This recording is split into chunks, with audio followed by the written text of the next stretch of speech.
Небольшой видеоролик о том, как стучат налимы на Рыбинского водохранилища. Вот такие налимчики периодически влетают. Смысл какой? Внизу тяжелая тюлька, вернее тяжелая мормышка с тюлькой, которой мы стучим по дну.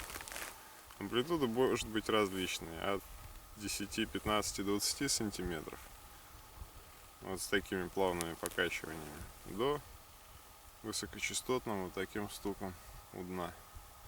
Если налим капризничает, начинает щипать, делать подходы к мормышке, можно увеличивать амплитуду с небольшими паузами в верхней части. В общем, надо экспериментировать. И если вы чувствуете, что он там стоит, касается мормышки, шкипит ее, надо менять частоту, амплитуду и манеру подачи.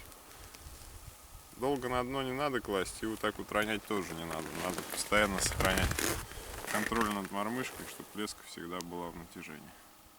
Вот, собственно, и вся тактика, ничего сложного. Удачи!